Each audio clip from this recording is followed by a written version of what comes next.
que viene pasando, una crisis migratoria, la verdad que ha costado miles de vidas, sobre todo en el ingreso a ciertos países de Europa. Por eso vamos a seguir debatiendo ya con especialistas. Está Lucho Rusconi, tenemos invitados nosotros, Luis. ¿Qué tal, Nico? Bueno, primero recibimos a David Cantero Pérez, que Bienvenido, David. Director de Médicos Sin Fronteras aquí en la Argentina. ¿Qué te transmiten esas imágenes que vimos recién? ¿Qué sentís cuando ves una cosa como lo que vivimos estos días? Bueno, yo diría que en realidad es una pena, es una tristeza que tenga que aparecer una imagen como esta, tan fuerte, ¿no? Para que la sociedad, los medios de comunicación también se hagan eco de esta gran crisis humanitaria que está pasando hoy en el mar Mediterráneo y en Europa, ¿no? ¿Y cómo es esa situación? ¿Cómo se está viviendo esta situación en Europa? Bueno, básicamente lo que está pasando es que estamos enfrentando una crisis humanitaria de refugiados, que creo que es importante señalar este hecho, ¿no? Estamos hablando mucho de una crisis de migración, pero en realidad la mayoría de las personas que Médicos Sin Fronteras está rescatando hoy en el mar son personas que vienen huyendo de graves conflictos que se están dando hoy en el mundo, como es no solamente el caso de Siria, sino también Irak, Afganistán, Somalia, Eritrea, ¿no? Esta gente está huyendo por su vida realmente, ¿no? David, recién planteamos en el programa cuando charlábamos con Luis este tema, que después lo vamos a debatir también con otros especialistas. Hay varios enfoques, ¿no? Vemos la foto, tristísima foto que hemos conocido en estas últimas horas, de este chiquito de tan solo 3 años, retratado también por una fotógrafa que sintió la necesidad de mostrarle al mundo que con una imagen más que representativa las vidas, la inocencia, con esa ilusión de esperanza que se pierde por estas crisis que también son responsabilidad sin duda de falta de diálogo, también de las crisis que viven estos países que hablamos ahora. Ahora, en el laburo específico, con el trabajo que hace Médicos Sin Fronteras con esta gente, ¿cómo operan ustedes en el mundo, para entender? Bueno, lo que estamos haciendo hoy en día Médicos Sin Fronteras es trabajar en diferentes frentes, ¿no? Sí. Por un lado tenemos 3 barcos trabajando en el mar Mediterráneo haciendo labores de búsqueda y de rescate de estas personas para evitar precisamente que mueran en el mar, que es lo que hoy en día tristemente está permitiendo la Unión Europea. Se suben a cualquier barco, sin conocimiento de navegación, sin chalecos salvavidas. Eso es. A navegar en alta mar, ¿no? Eso es. Entonces, por un lado, ese es el primer frente. El segundo que estamos trabajando, en el cual ya lo llevamos haciendo durante varios años, es trabajar en tierra, es decir, en los supuestos lugares de acogida, ¿no? Donde están llegando a las costas, sobre todo italiana y Grecia, ¿no?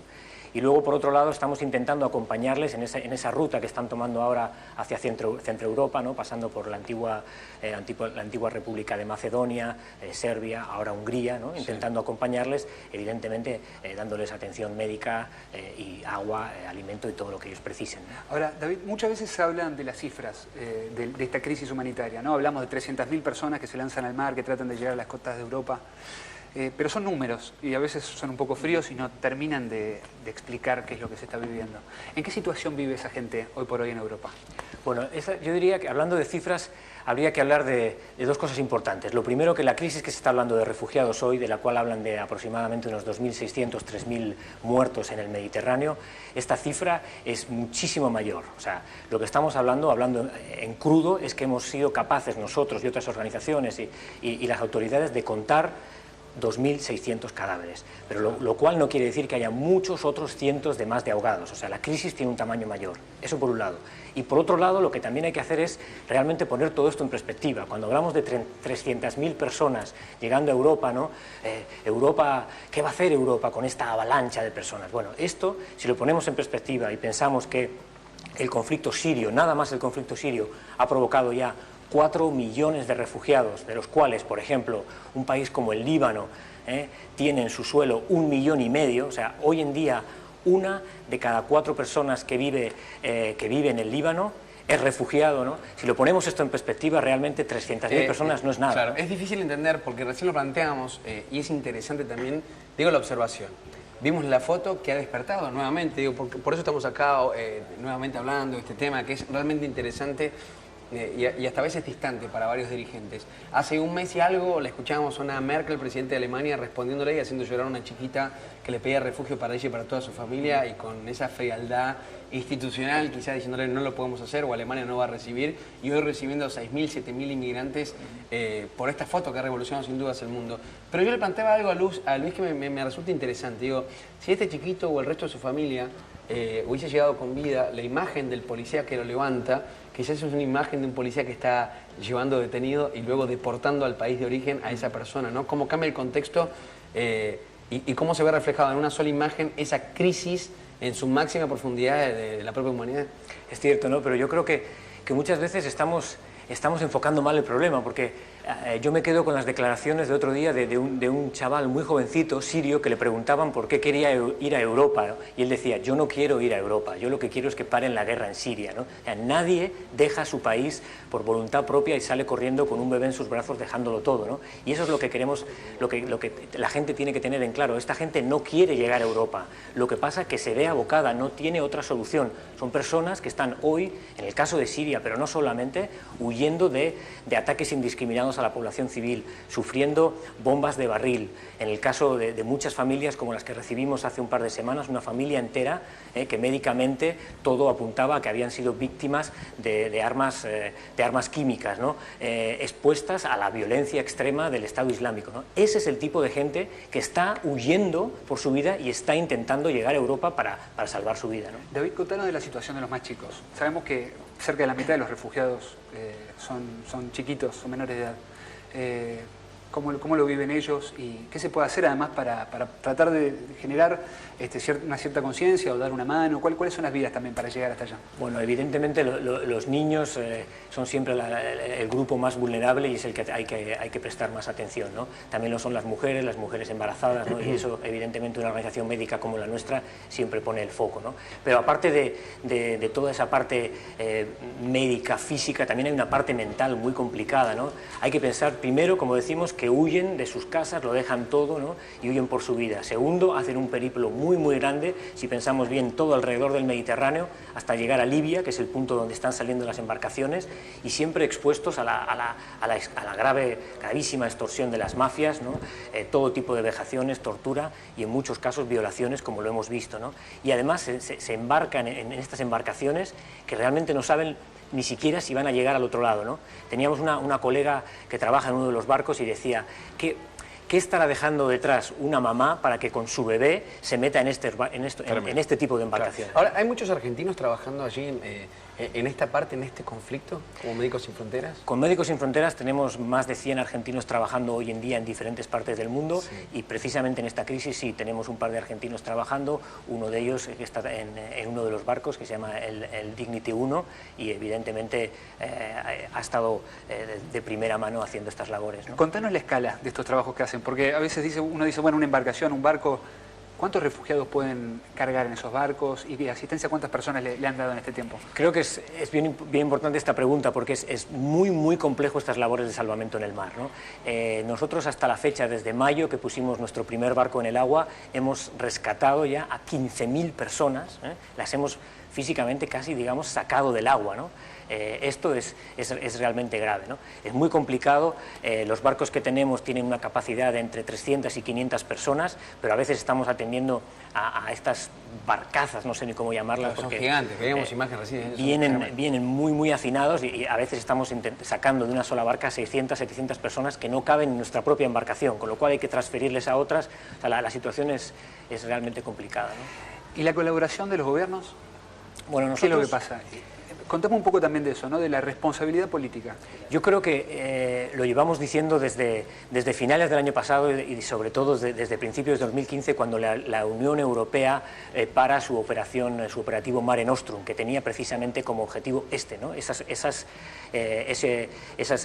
búsqueda y rescate en el mar. Entonces lo paran de un día para otro, deja de proveer de fondos y lo sustituye por un nuevo operativo que se llama el operativo Tritón, que está gestionado por Frontex y que básicamente el objetivo que tiene es un control férreo de fronteras, con lo cual ya desde el principio nosotros dijimos esto está provocando y va a provocar muchas muertes, ¿no? Europa no ha reaccionado. Los gobiernos europeos están dando la espalda a esta crisis, tienen una grave responsabilidad política, evidentemente moral, y tienen los medios para tratar dignamente a esta Ahora, una vez que, como contabas vos, digo, que se embarcan en esta misión del rescate, lo peligroso que debe ser, ¿cuáles son las primeras atenciones médicas o cómo están preparados los equipos también para contener, casos de hipotermia, de deshidratación? ¿Cuáles son las urgencias que se tienen? ¿Cómo separan lo urgente de lo importante también, no? Sí. Bueno, una organización como Médicos Sin Fronteras está acostumbrada a trabajar en este tipo de emergencias. Evidentemente, cuando se llevan las personas personas a nuestros botes, los equipos médicos hacen un primer triaje médico en el cual se atienden primero a los más graves y luego, si realmente se les puede mantener en el barco, se los lleva a tierra o se los transfiere a otros. Si hay una urgencia, pues se coordina todo esto con las autoridades italianas y se les intenta evacuar a los más graves de la mejor manera posible.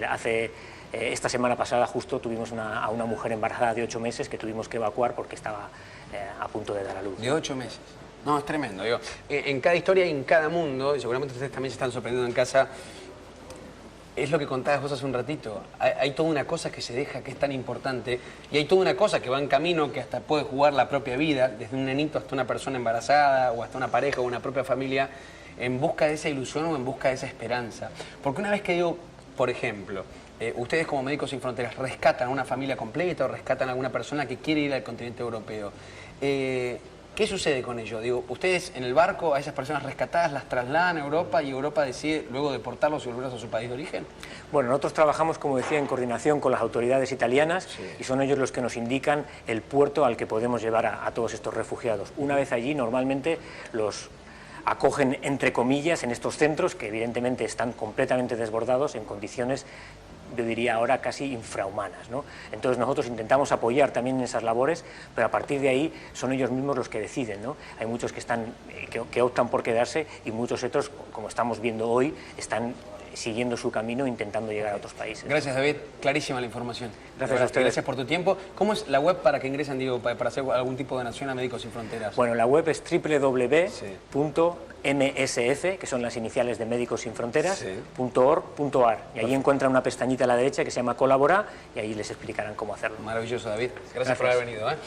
Seguimos, Luis. ¿Te parece por acá? Porque hay más invitados, digo, para todos nosotros. Es un tema muy importante. Y ahora vamos a darle también otro enfoque desde el aspecto internacional, aspecto político, histórico, para entender un poco por qué Siria llega a esta situación específica y por qué Europa llega a esta situación en concreto y por qué el mundo responde también ante esta crisis, ¿no? Bueno, estamos con Tamara Lali, que ella es periodista. Bienvenida, Tamara. Además es de nacionalidad siria. Hace muchos años que vive en nuestro país. De cierta forma, bueno, va a representar también lo que tiene que ver con este testimonio, ¿no?, de la comunidad siria también aquí en la Argentina. Y también estamos con Gabriel Puricelli, que es analista internacional y además es vicepresidente del Laboratorio de Políticas Públicas. Así que les agradecemos a los dos muchísimo por estar acá. No sé quién quiere empezar explicando un poco. Recién hablábamos y mencionábamos en una breve introducción desde el contexto de la primavera árabe y cómo se empiezan a revolucionar las propias poblaciones o los propios civiles para contrarrestar a la opresión de ciertos gobiernos. Pero ¿qué está pasando hoy precisamente desde esa foto que hemos conocido hace horas nada más, en este despertar internacional para empezar a resolver y realmente tratar como se debe la crisis migratoria que existe? Bueno, gracias por invitarme. Yo creo que es bastante irónico esto de hablar de la primavera árabe y cuando la primavera árabe pasó únicamente en estados que son repúblicas, ¿no? Y no en las monarquías más déspotas que hay en la tierra, ejemplo Arabia Saudita. Entonces, hablar de primavera árabe o de democracia o de llevar una revolución para democratizar un Estado, habría por ahí que empezar a mirar para otros lados. Entonces, yo el término primavera árabe no lo comparto. Sí comparto que digan que es una crisis, un conflicto. Bueno, mucho se asociaba al despertar, digamos, del ciudadano, sí, ¿no? Pasa que el despertar de los ciudadanos en un estado como el de Arabia Saudita es una cosa, y despertar al ciudadano en un estado como el de Siria, claro, donde por supuesto que teníamos que tener reformas los sirios, por supuesto que había muchísimas cosas para cambiar en Siria, pero no a este nivel, no a esta forma del cambio. Siria, hasta el año 2011, yo he ido todos los años a Siria, conozco de punta a punta a Siria, conozco su gente, porque me meto en los lugares donde más se necesita estar. Y ustedes saben cómo es el tema del periodista, se quiere meter no en los hoteles de 5 estrellas, sino en los lugares donde... Y la gente no estaba desconforme del todo. Había desconformidad con el tema de la participación política. Yo misma pertenezco a un partido distinto al gobernante. Sin embargo, Siria era un país que estaba siendo próspero. Es un país progresista delante del resto del concierto de los países árabes. Siria no tenía deuda externa. Siria tenía una población de 22 millones donde todos todos son alfabetizados, donde el nivel de universitario es altísimo. La gente que ustedes miran que va a Europa, ven cómo están vestidos y cómo hablan, son todos universitarios, Es gente que se tuvo que escapar de la noche a la mañana porque le invadieron su territorio, su pueblo, estos grupos, estas bandas armadas desde, sabemos desde dónde, Turquía, Arabia Saudita, Estados Unidos tiene mucho que ver, la Unión Europea, que ahora se golpean el pecho, tiene mucho que ver con estas bandas armadas. Entonces, de la noche a la mañana tuvieron que abandonar sus cosas, sin papeles salieron.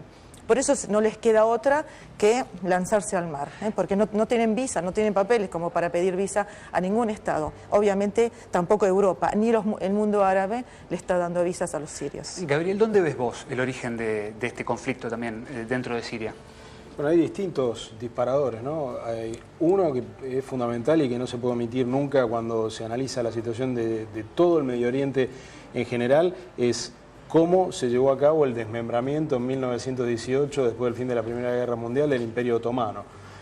Allí la Sociedad de las Naciones, la organización antecesora de las Naciones Unidas, repartió entre las potencias occidentales vencedoras lo que se denominaron mandatos, es decir, territorios del mundo, de lo que había sido el Imperio Otomano, de la parte árabe del Imperio Otomano, que tenía su centro en un país no árabe, en Turquía.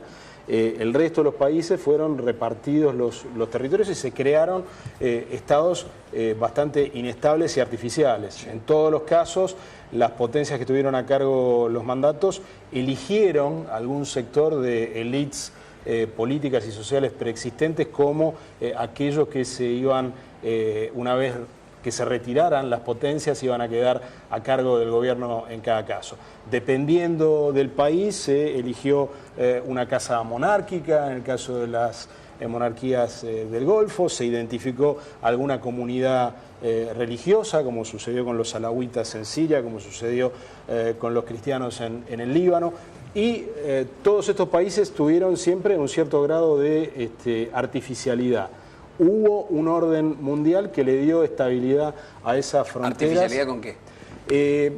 Bueno, básicamente el mundo de la Guerra Fría, si pegamos un salto desde 1918 a la posguerra, después del 45, esas fronteras que se habían dibujado en un mapa sin tener muy en cuenta la variedad de comunidades, tribus, creencias religiosas y naciones que convivían dentro de cada estado, la Guerra Fría le dio una cierta estabilidad porque fue muy claro cuáles eran peones de la Unión Soviética y cuáles eran peones de los Estados Unidos. Ahora, cuando ese marco institucional desaparece...